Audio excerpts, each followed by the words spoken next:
Well, Fox Carolina is the school station. Greenville County Schools held a board meeting today where the district said they are starting to finalize a plan to bring middle school students back 5 days a week for in-person instruction. So this comes as COVID-19 cases reach record numbers across the country. Fox Carolina's Matt Kaufax spoke with the district and parents. He's live tonight with what they had to tell us.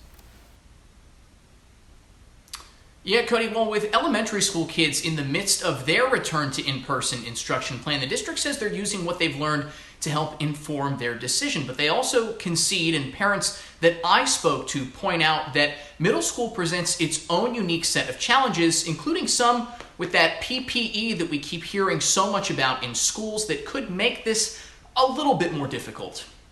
Cherish Benton has a 13-year-old daughter in 7th grade currently doing hybrid learning. She says she has some concerns about going fully in person. It makes me really nervous because the cases just keep climbing and climbing and the deaths keep on climbing and climbing. I just think it's going to be harder to manage. She says she has worries about crowded hallways and, even more importantly, the conventional middle school schedule. I really just don't know how they're going to keep the kids safe if they're switching classrooms.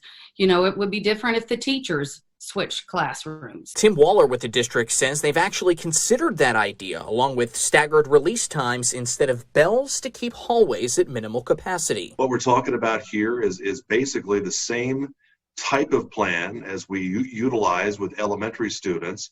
And I'm talking about plexiglass dividers that basically form this shape. Waller says students sitting in distance clusters at circular tables with plexiglass will again be the standard. The caveat to all of this is they would have to wear their masks at all times. Finally, he says they've done extensive contact tracing with DHEC. Most of the positive cases that we see are coming in from the outside. They're not being generated or spread within the school system. He says that's evidence safety protocols in schools are working, but parents like Benton aren't as convinced. It's not like they're only in school.